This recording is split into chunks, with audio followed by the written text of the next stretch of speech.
Añoranzas de electricistas, de Víctor Manuel Sánchez. La historia de los electricistas nos permite encontrar una trayectoria política de su presente.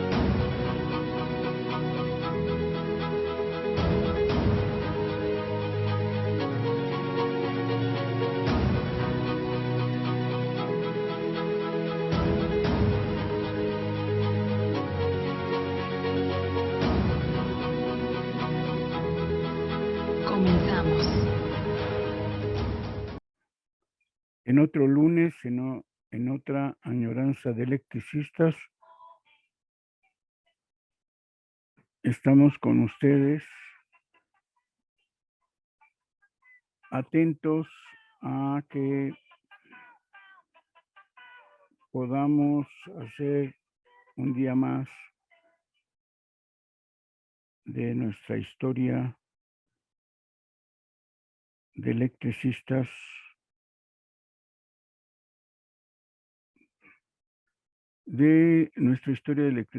Hemos hecho durante un tiempo esta historia de los electricistas, poco a poco, pausadamente, a partir de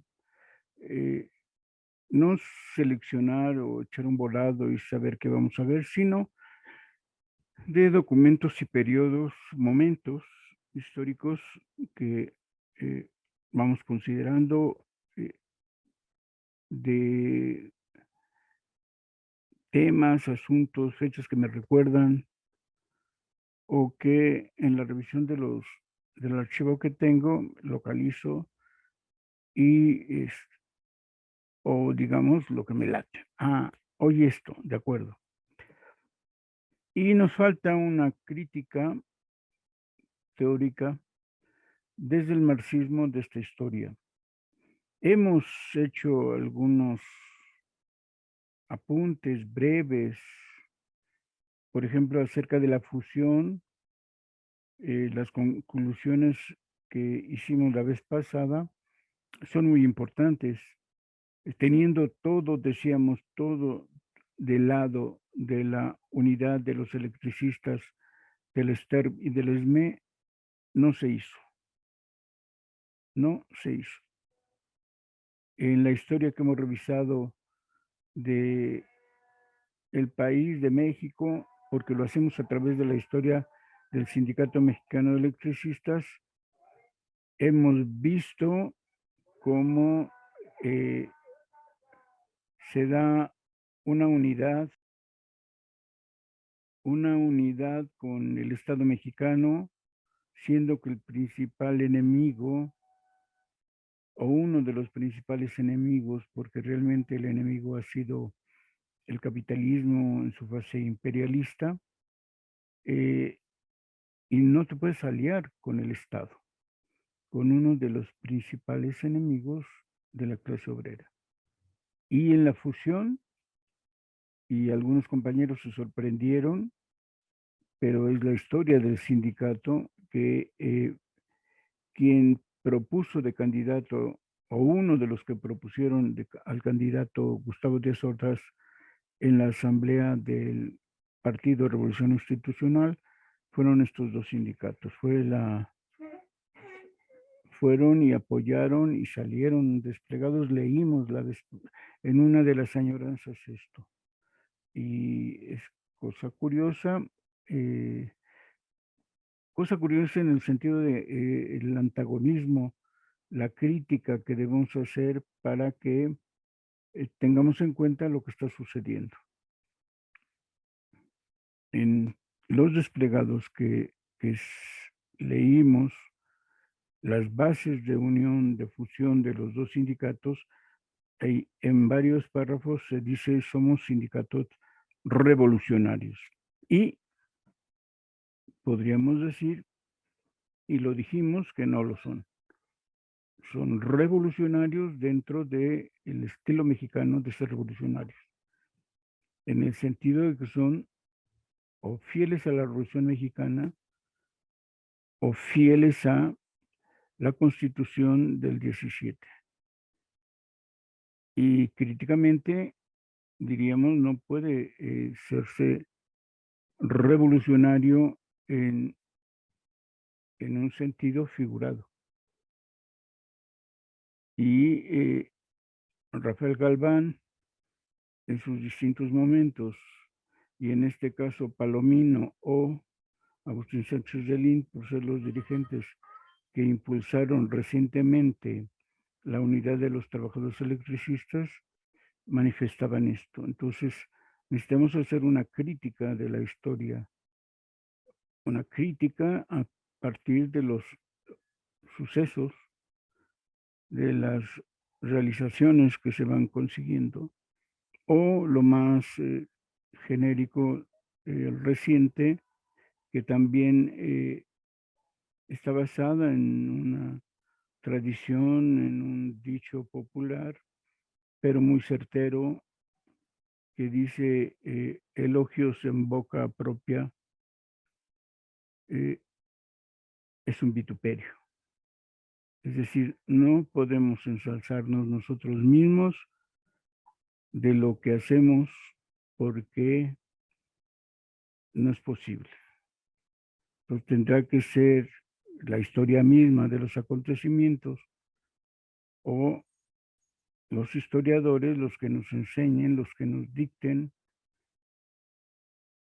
cómo hemos sido, los que nos mencionen cómo somos o cómo hemos sido a lo largo de la historia para saber si somos gloriosos. Y ha sucedido mucho en tiempos recientes que se antepone el nombre del sindicato a glorioso. Y habrá que ver, ¿no? Entonces, así como en 1965, siendo los sindicatos mayoritarios las condiciones sociopolíticas adecuadas, resulta que justamente la política desvió los objetivos de la unidad sindical y por esperarse y por no realizarla, lo que vino a los 5 años fue el SUTER. Entonces la propia historia va mostrando los sucesos, las contradicciones, los errores, y tenemos que estar al pendiente de esto. Otra de las cosas que luego solemos hacer es, por ejemplo, calificar con instrumentos, con indicadores que usan los economistas burgueses o que usa el Estado. Y entonces tenemos que tener cuidado. ¿Cuáles son los indicadores que nosotros debemos usar? Por ejemplo, la canasta básica. La canasta básica ha sido modificada a lo largo de los años. Y tendremos que tener un referente concreto, si se quiere, histórico, que nos permita tener una canasta básica obrera, popular, y a través de ella estar realmente midiendo las condiciones de vida de los trabajadores. Pues, recuerdo que una de las canastas básicas de hace más de 20 años incluía, por ejemplo, la electricidad. Ahora ya no. Entonces, definir las características de un indicador realmente popular, obrero, y poder medirla en cualquier tiempo a partir de esas características. Puede que sí se mueva, por supuesto, pero desde las perspectivas del marxismo, desde las perspectivas de la clase obrera. Entonces debemos considerar esto y de manera crítica saber a lo que nos estamos refiriendo. Y bueno, les quiero agradecer a Radio ESME el apoyo que cada lunes nos brinda para que estemos presentes en esta añoranza de electricistas, y quiero decirles, les anunciaba yo la vez pasada un gusto especial por tocar el tema que ahora voy a tocar. Y hago esto porque, bueno, es un tema fabuloso. Lo hemos repetido incesantemente, los orígenes del sindicato. Hoy vamos a ver los orígenes del sindicato cuando ya se empezó. Vamos a revisar las actas de asamblea de 1915. Por desgracia no encuentro, si los localizo, damos un revire de tiempo, pero no encuentro las de diciembre de 1914 en adelante. Tengo las de 1915, las actas de 1915 de agosto y las actas de 1916. Estas son las que vamos a transmitirles a ustedes para que vean cómo y de dónde nosotros obtenemos la información para hacer la historia del ESME. Y lo hago con estos documentos porque se cumplen un año más de estas añoranzas de electricistas. En julio de hace 4 años empezamos a narrar la historia del ESME. Creo, espero no haberme repetido, no al menos en la forma del tema. Por ejemplo, el inicio, bueno, este va a ser a los 6 meses de vida del ESME. Vamos a narrar la historia de sus momentos.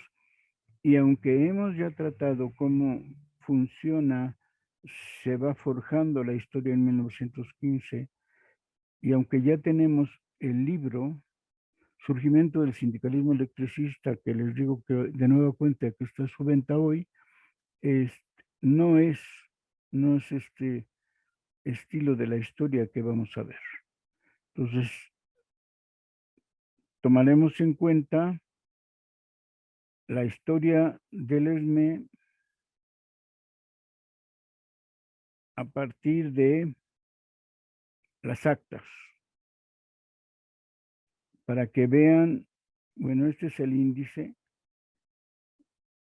En agosto, 2 asambleas, en septiembre hasta la 8ª asamblea, en octubre la 12ª, en noviembre la 17ª y en diciembre la 27ª.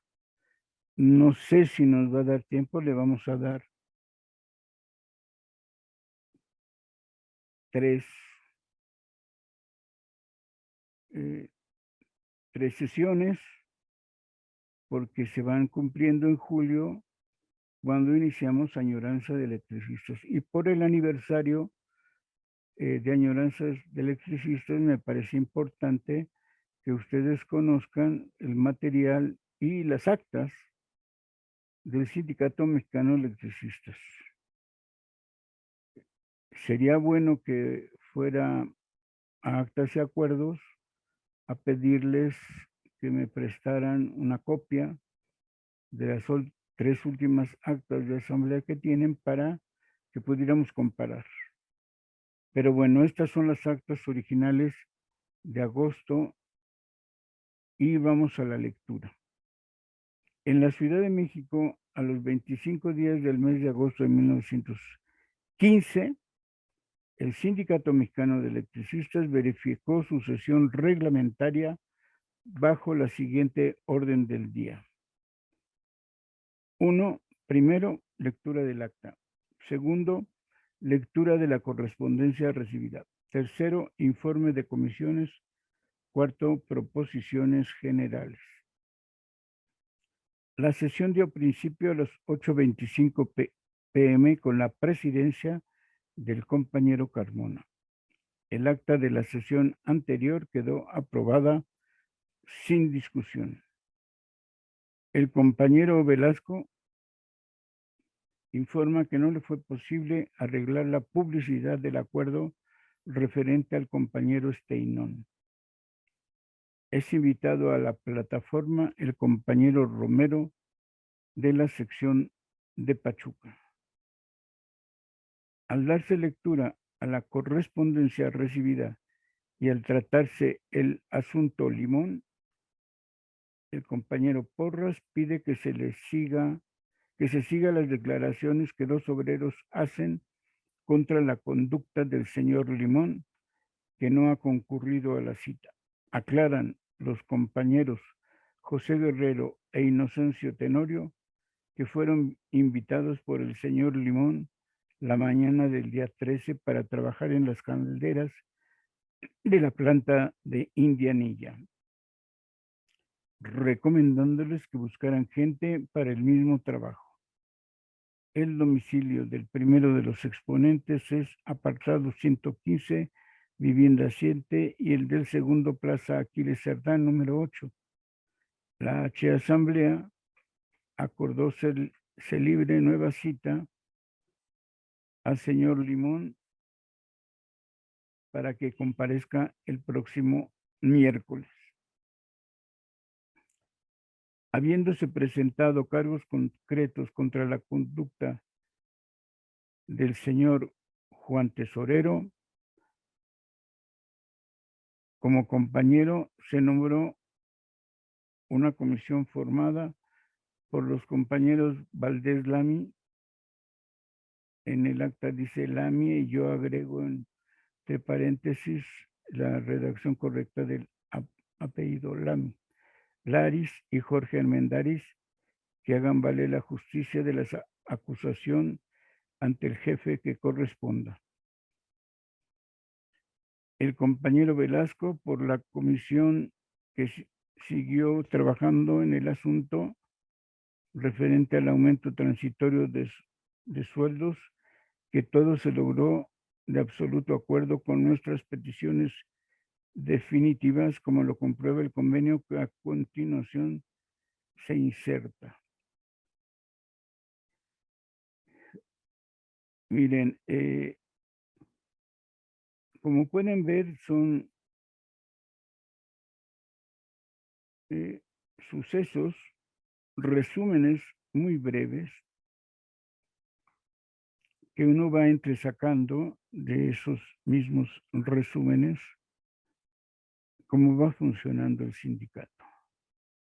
Y que el lenguaje es extraño. Por ejemplo, es invitado a pasar a la plataforma, se entiende, al presidium. Es posible precisamente que ellos estén en un nivel a 1 metro y medio del piso, y efectivamente es una plataforma, suben. Y cómo se van reuniendo los puntos de vista cada 8 días, la hora en que empiezan las asambleas. Por ejemplo, la hora que empiezan las asambleas está 8:25. Supongamos que llegaron a las 8. Salen de trabajar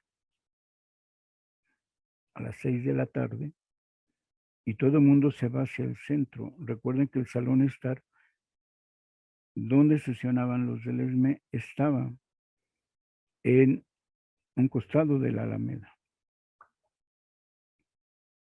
Más o menos donde está bueno, espero que siga estando el Seguro Social. Hace mucho que no voy por allá, más de 2 años, como todos. Y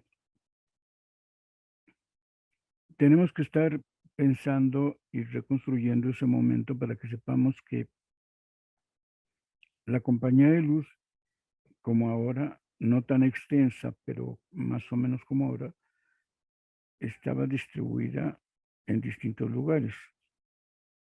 Y todo el mundo tiene que ir hacia la Alameda y llegar a las 8 para discutir los asuntos. Y lo primero que notamos es que aquí hay, por ejemplo, 2 temas que no nos dicen todavía, pero el señor Limón está portándose de manera incorrecta, tiene una conducta incorrecta hacia los trabajadores. Nos enteramos de la planta de Indianilla.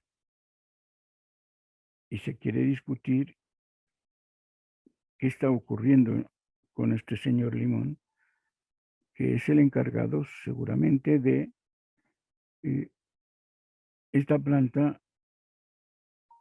y tiene que dar cuentas de tratar de forma correcta a los trabajadores. Y que además hay un compañero o un señor, Juan Tesorero, que también tiene que nombrarse una comisión de tres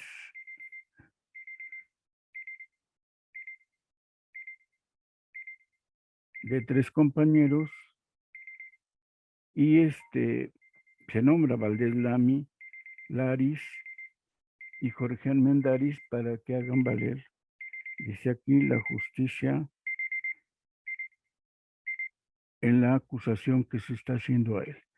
Entonces, en los dos casos, comisiones. Valdés Lamy, Laris y Jorge Armendáriz en una, y en la otra ya hay nombradas las comisiones, ¿no? Y por lo que se refiere al compañero Velasco, dice, y aquí tendríamos que averiguar si va como secretario, como parte del comité o simplemente como una comisión más. Yo les estoy haciendo referencia solo a lo que aparece aquí. Y en ese sentido, pues trabajamos la lectura. Y entonces, lo que tenemos aquí es el producto de su comisión. Yo taché unos renglones porque así estaba en el libro de actas. Entonces decía, en la Ciudad de México, a los 15 días del mes de agosto de 1915, estando presentes, por una parte, el señor H.G. Fulton, gerente general interino de las compañías mexicanas de Luz y Fuerza Motriz en representación de la misma, y pusieron no vale y tachado. Bueno, entonces la gestión y la comisión que cubrió el compañero Velasco se reproduce con este convenio. Y recordemos que originalmente cuando se demanda algo, los del ESME le llaman memorial. En ese momento el ESME le llama memorial y cuando se cumple, se firma, se ponen de acuerdo, ya le llaman convenio. Y yo diría es un convenio general de condiciones de trabajo, el equivalente a un contrato colectivo de trabajo. Es un convenio firmado por las partes. Desde siempre, yo diría, y este es parte de lo que constituye cómo armar la historia del sindicato. Desde el momento en que una comisión va a resolver el problema con el gerente o el superintendente o el jefe Limón en Indianilla, o cómo se va a tratar de resolver la conducta del señor Juan Tesorero y es con representantes de la empresa, hay relaciones bilaterales. Y este convenio muestra efectivamente que hay un reconocimiento por representantes de la empresa, en este caso el gerente general, y por representantes del ESME. Seguramente el compañero Velasco es en este momento secretario general. Es mayo, es agosto de 1915. El convenio que presenta Velasco es el siguiente. En la Ciudad de México, a los 20 días del mes de agosto de 1915, se reunieron en las oficinas de la Compañía Mexicana de Luz y Fuerza Motriz S.A. el señor M. Graham Fulton, gerente general interino de la expresada compañía, y los señores Ernesto Velasco, Carlos But, José Trejo, Manuel Arroyo, Francisco Barrientos, Salucio Hernández, José Rosales de la Vega, José Roberto Pérez, bueno, no dice si es José, pero diremos solamente Roberto Pérez, Luis Ochoa,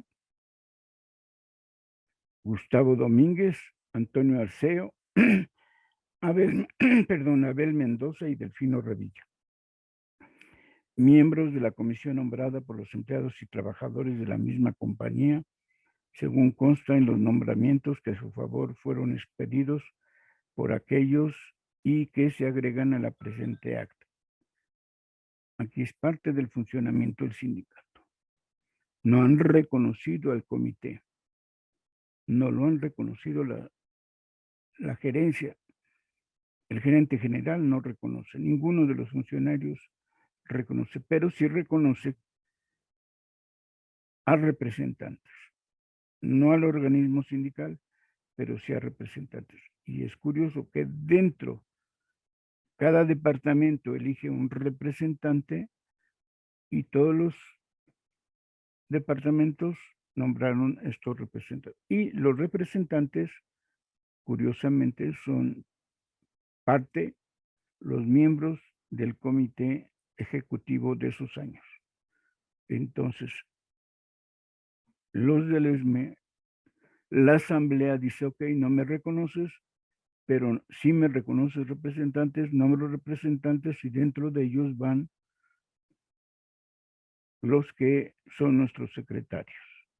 Entonces, los primeros, normalmente, 8 son el comité. Y en ese sentido, la bilateralidad se da porque se ponen a negociar los asuntos que proponen en la asamblea en discusión. El objeto de la reunión, dice el acta, fue considerar nuevamente, en vista del resultado de la reunión que los mismos comparecientes han tenido con anterioridad, el aumento de sueldos y jornales que con el carácter transitorio solicitan dichos empleados y jornaleros, según la petición elevada a la gerencia de la compañía con fecha 17 de julio próximo pasado, la cual fue con posteridad modificada por los mismos empleados, en el sentido de que dicho aumento consistiría en un porcentaje igual al que fue concedido por la compañía a su personal en enero próximo pasado, incluyendo en este aumento a los empleados y jornaleros cuya compensación fuera de 9 pesos o más por día. El resultado de la reunión fue el que se contiene en los acuerdos a que se llegó y que a continuación se expresa. Como se nota, se está tomando en cuenta el primer convenio que fue presentado en enero, del cual hemos dicho que en enero de 1915 el ESME presentó 3 memoriales a las empresas extranjeras en las que trabajan sus afiliados, a la Telefónica Ericsson, a la Telefónica y Telegráfica Mexicana y a la Compañía de Luz. Este aumento se da en relación y en el mismo monto que en enero de 1915, que es el primer memorial con que propiamente se va a reconocer la bilateralidad para negociar con los representantes y con los trabajadores que ellos hayan nombrado. El manejo de la empresa de sueldos jornaleros, empleados, jornales, sueldos, salarios es intrínseca a su posición política de diferenciar jerarquías. Esto por eso digo que tiene que mirarse desde una perspectiva teórica. Empleados y jornaleros está escrito aquí en el lenguaje de la empresa. Mientras él me está diciendo trabajadores, acá no. Tratan de diferenciar.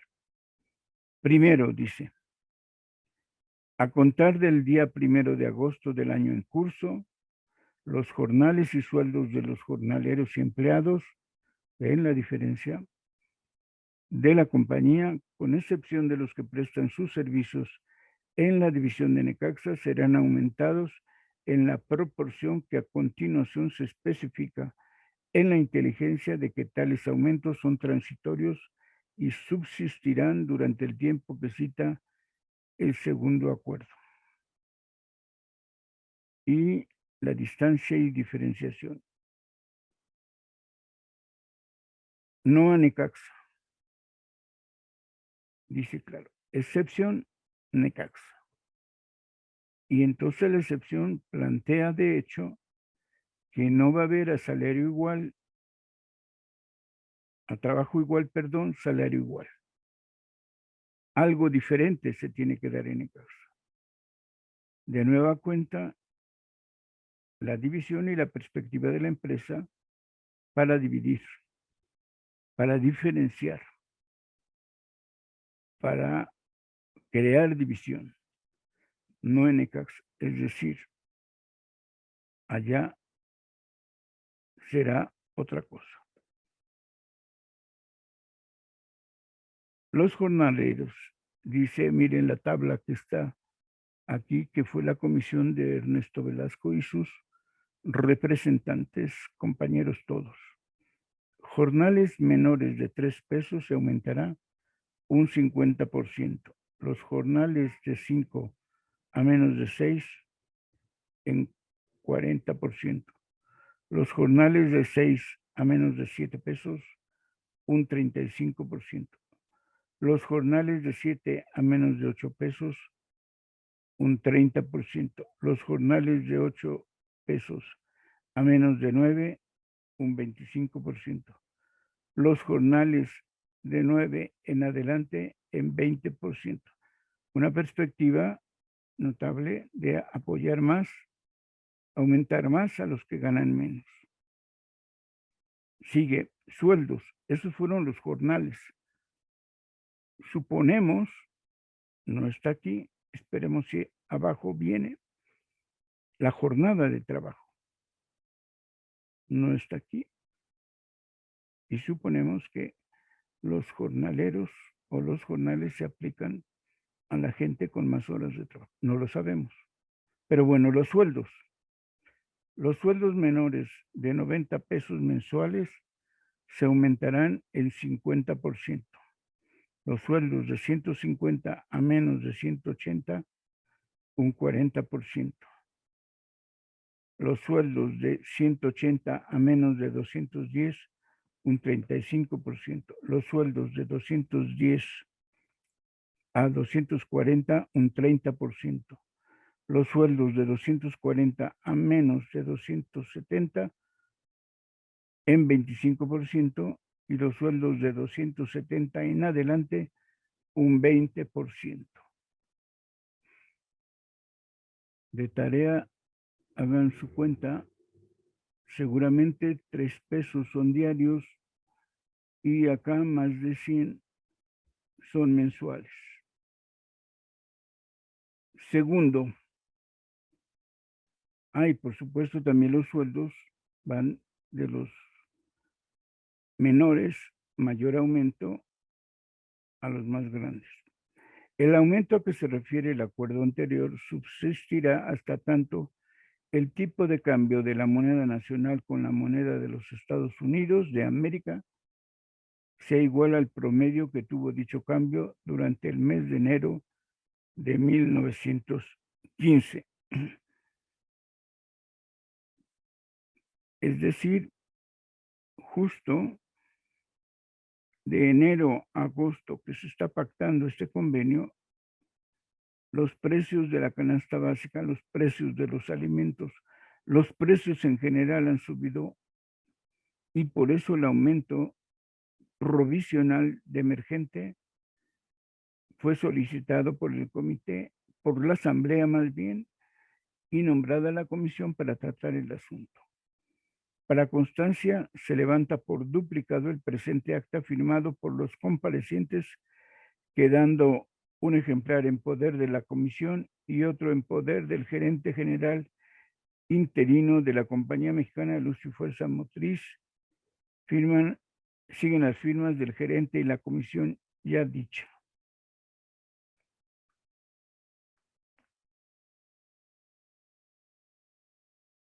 Bien, entonces queda claro que no aparece ninguna autoridad, ningún militar. Abajo viene un párrafo, pero la copia y el arreglo es entre las partes, el gerente general y la comisión de representantes. Siguió informando el compañero Velasco que parte de la comisión del sindicato, acompañada de la que ha nombrado por su parte el cuartel general, pasó esta mañana a dar cuenta oficial al general don Pablo González de los arreglos hechos y a darle las gracias por el empeño que puso en que nuestras dificultades se resolvieran favorablemente para el sindicato. Yo diciendo que no lo firmaron y enseguida nos dicen que tenían que dar cuenta al cuartel general. Y que entonces los constitucionalistas están vigilando todas las relaciones que se establezcan en materia laboral.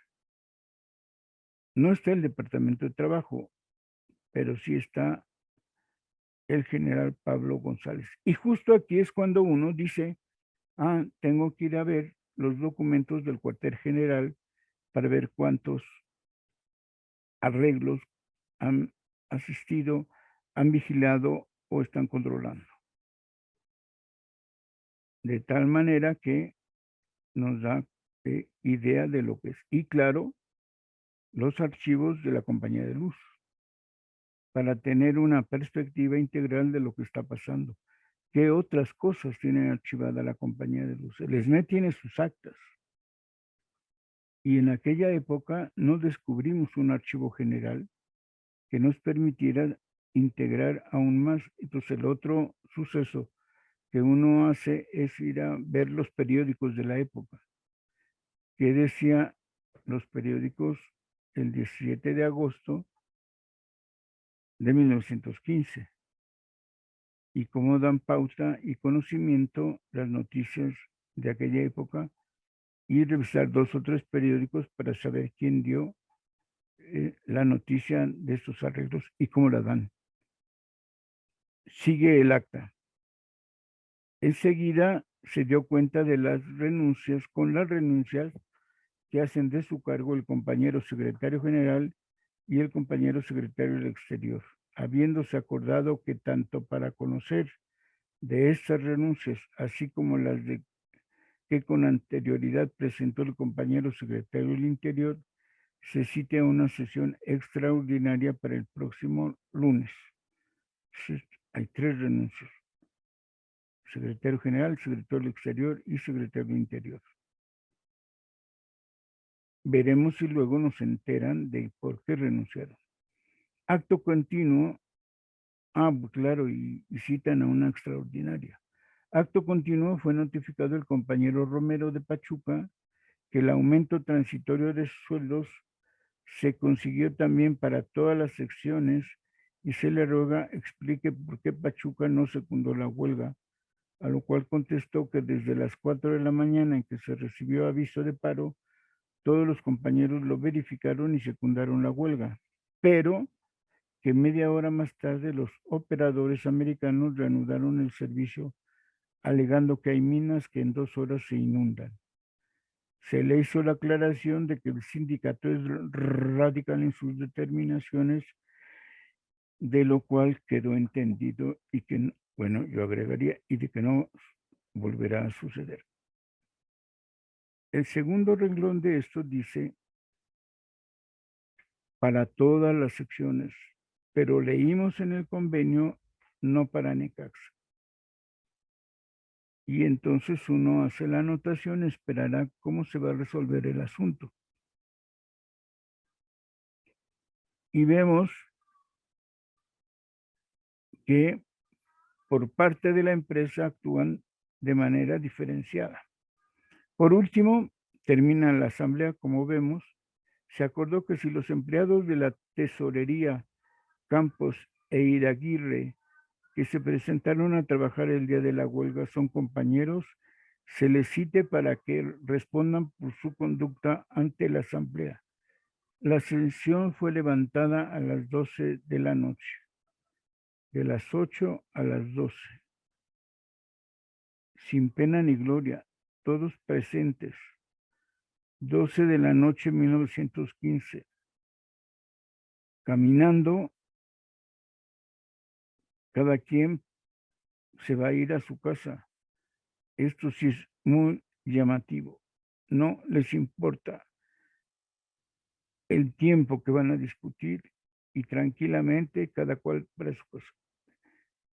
Firma el presidente, que no aparece la firma, y firma el secretario del Interior, José Rosales de la Vega.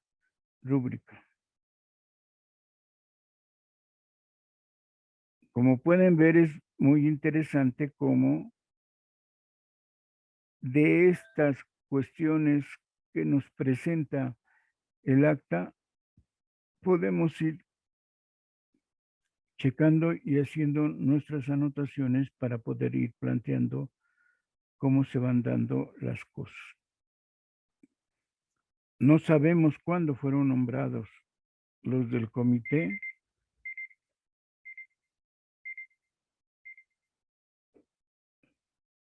pero hay 3 renuncias.